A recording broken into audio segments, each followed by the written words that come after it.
Bom dia, estamos aqui para mais uma live aí das 7h30, mas hoje estava um trânsito terrível, 7h40 da manhã, para falar sobre temas relacionados à saúde. Sejam muito bem-vindos e muito bem-vindas. Vamos começar aí mais uma live.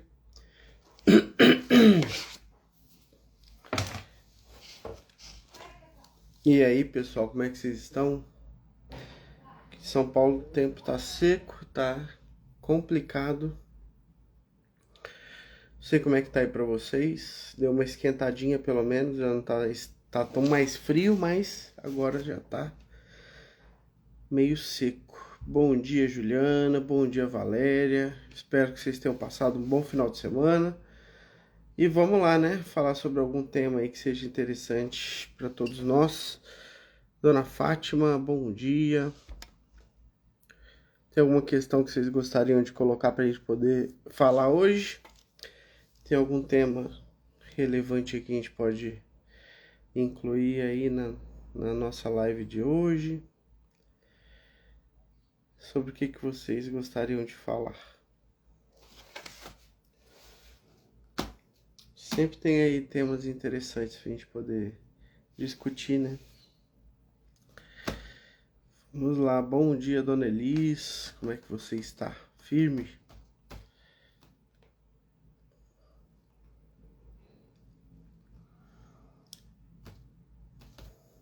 Esse final de semana foi bom, a gente passou em família, comemorando aí as vitórias da vida. Doutor Diego, doutora Bianca, depois eu vou postar aí uma foto com a família reunida.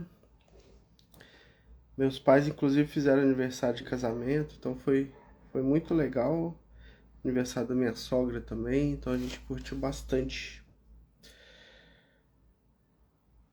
Mas e aí, pessoal? Tem alguma questão que vocês queiram falar? Alguma dúvida sobre algo relacionado a vitaminas, suplementos? Alguma dúvida relacionada a alguma doença específica? Alguma dúvida relacionada a algum sintoma? Vamos ver o que a gente tem para poder falar hoje. Elícia Joyce, bom dia. Florence, bom dia, doutor. Pode falar sobre metilcobalamina 1000 microgramas sublingual? Pode ser comprimido ou é melhor em gotas? Na verdade, tanto faz, Florence. A metilcobalamina pode ser tanto em gotas quanto em comprimidos.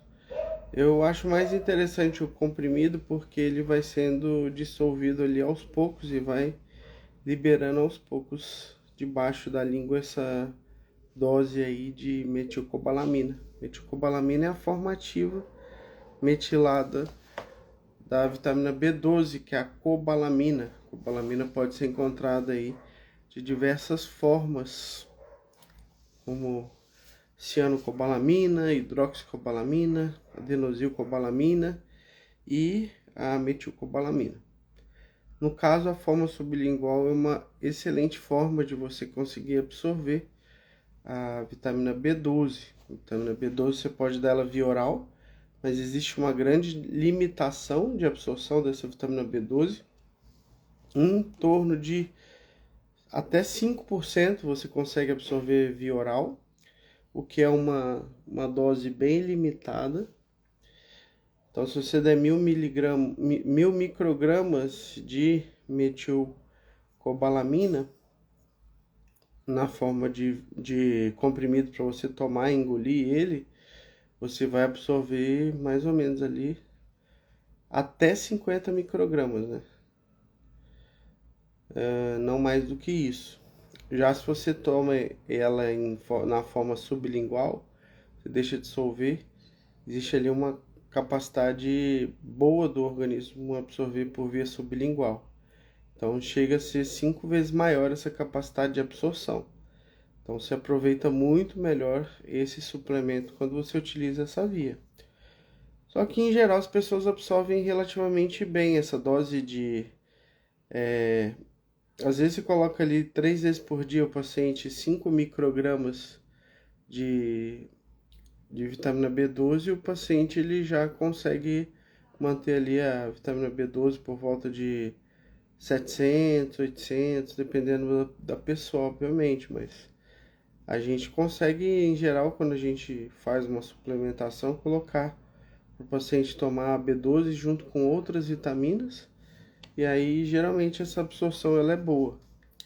Mas em situações específicas você pode necessitar de utilizar doses maiores ou necessitar de utilizar na forma sublingual.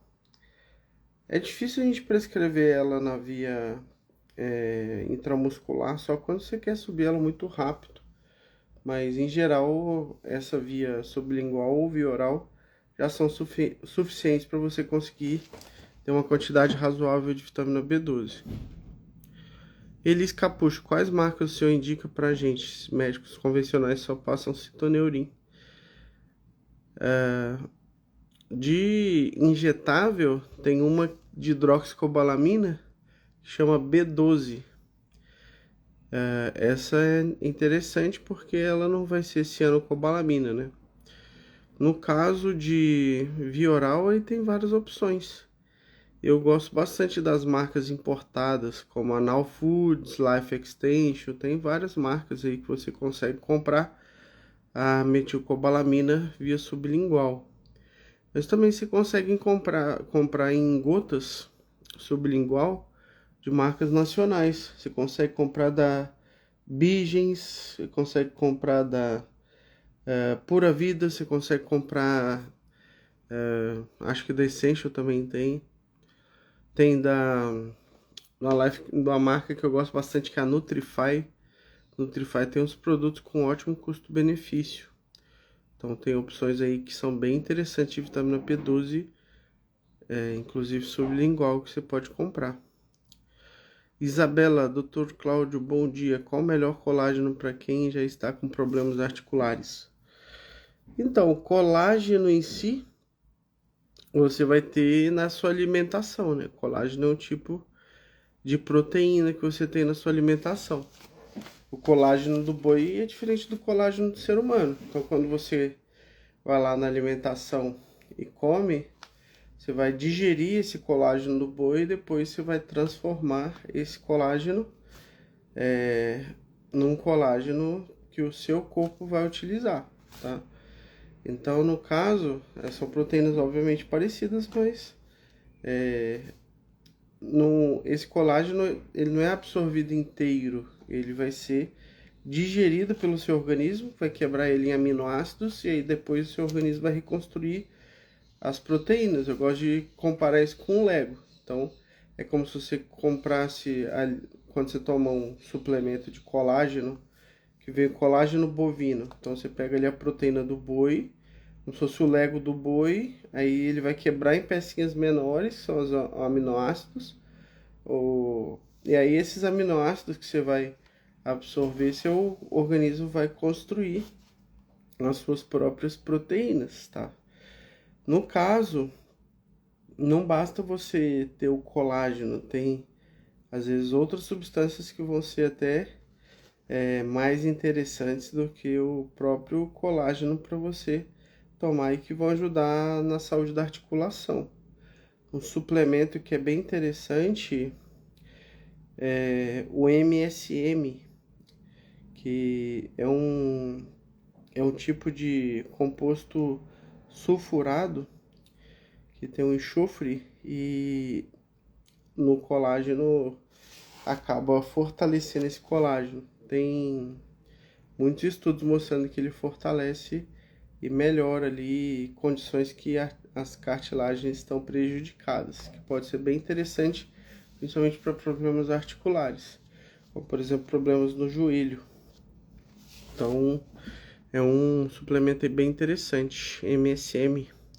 Realmente ali 500 miligramas, 2, 3 vezes ao dia. Tem estudos até com 6 gramas de MSM, mostrando que existe uma melhora em relação à dor, em relação à condição da articulação. Melhora de mobilidade, melhora ali principalmente do joelho. O pessoal estuda bastante joelho. Dona Isabela, existe algum exame para detectar fibromialgia? Ela é considerada doença automática autoimune? Verdade, Isabela, fibromialgia é um diagnóstico que a gente chama de diagnóstico de exclusão. Então, toda vez que você pensa numa fibromialgia, é uma doença que você faz o diagnóstico clínico e você exclui outras possibilidades que podem se confundir com essa fibromialgia e que podem causar dor. As características principais da fibromialgia são justamente a dor crônica, que é aquela dor na carne. Então, existe uma hipersensibilidade dolorosa do organismo. O pessoal, o toque, ela já sente muitas vezes um incômodo, e se tem uma pressão um pouco maior, ela já sente realmente dor. Além disso, também tem a questão do sono não reparador. Então, o sono que a pessoa dorme e acorda cansada, como se não tivesse dormido. Então, característica dessa doença. Alguns anos atrás se descobriu, através de um estudo, mostrando que ela tem um componente autoimune e que pode ser tratada como uma doença autoimune. A gente já tem experiência há muito tempo com pacientes com doença autoimune que também tinham diagnóstico de fibromialgia. Nesses pacientes, quando usavam o tratamento que a gente usa para doença autoimune, que é o protocolo Coimbra, que é um tratamento que você não trata especificamente uma doença autoimune, você trata a causa do problema autoimune, que é o sistema imunológico desregulado. A partir do momento que você consegue, com as doses mais altas de vitamina D, com a dieta, com a hidratação adequadas, fazer essa regulação do sistema imunológico, esse sistema imunológico para de atacar o corpo. E essas pacientes que muitas vezes vinham com a fibromialgia e outras doenças autoimunes, tinham não só o controle adequado da doença autoimune dela, que entrava em remissão, ou seja, a doença se desligava, como também a fibromialgia acabava melhorando e sumindo. Então, aqui a gente já tinha ideia que a fibromialgia é uma doença autoimune e esse estudo só veio confirmar. Mas não existe especificamente um exame para você diagnosticar a fibromialgia. O diagnóstico da fibromialgia é clínico. E aí, a partir do momento que você faz esse diagnóstico, você vai propor um tratamento. E um dos tratamentos que a gente utiliza, que pode ajudar muito, é o protocolo Coimbra. Mas é bem complexo, assim. Eu tenho, por exemplo, uma paciente que inclusive passou comigo mês passado. Ela já passa comigo há 3 anos e ela tinha um quadro que era diagnosticado de fibromialgia já de longa data. E aí ela começou a passar comigo e ela teve uma melhora de mais ou menos uns 70, 80% das dores, melhorou a qualidade do sono, mas ela não tinha melhorado totalmente. E aí ela começou a, mais ou menos um ano atrás, a fazer um acompanhamento com o ginecologista porque ela estava sentindo dor na mama. E ela tinha já uma história anterior de ter colocado prótese de silicone. E aí o que aconteceu?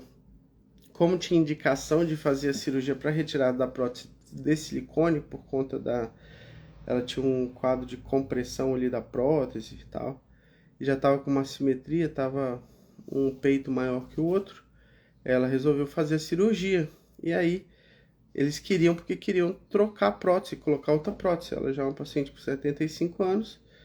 E aí eu conversei com ela, falei, olha, para quem tem doença autoimune, a prótese de silicone é um corpo estranho que vai acabar prejudicando no longo prazo, porque é um ativador crônico do sistema imunológico.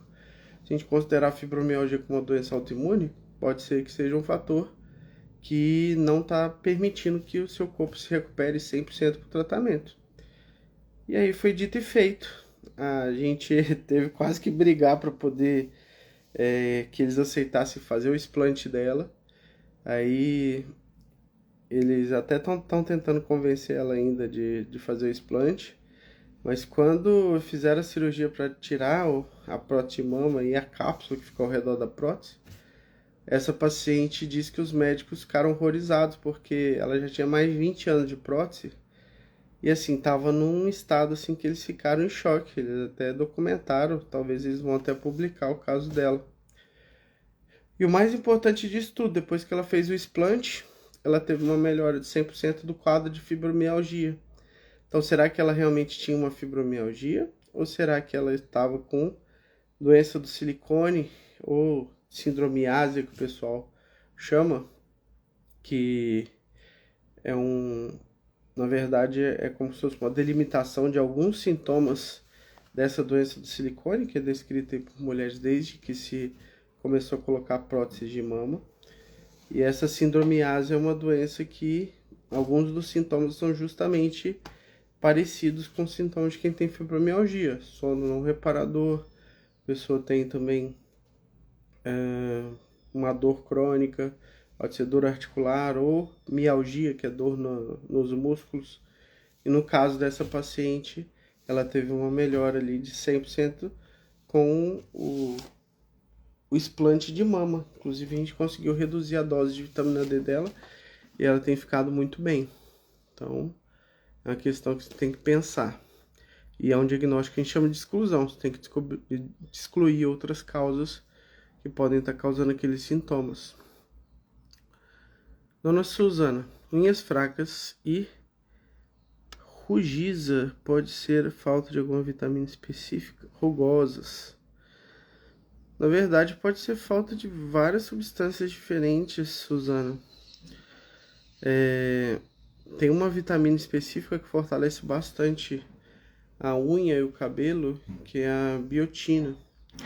Biotina é uma vitamina que pode ser que esteja em falta no seu caso, mas o ideal é que você faça uma investigação para ver se não tem algum outro fator acontecendo que levando as suas unhas a ficarem dessa forma. Dona Isabela, obrigada. Mas é isso, pessoal. Começamos tarde hoje a live.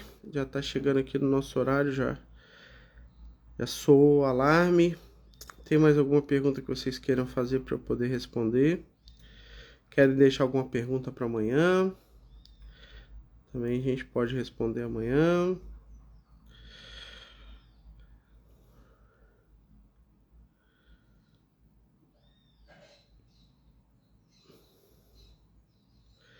Eu acho que já tá bom por hoje, pessoal.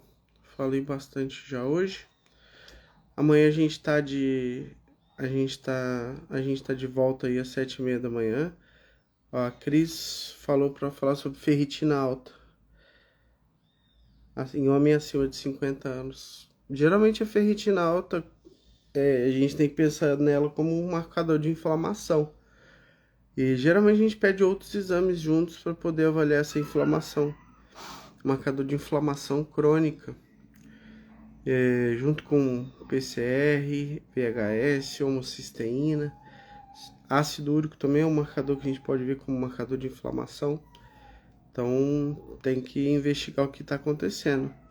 E o ideal é que se peça um perfil de ferro para ver se realmente existe só um processo inflamatório crônico ou se existe também uma sobrecarga de ferro, Cris.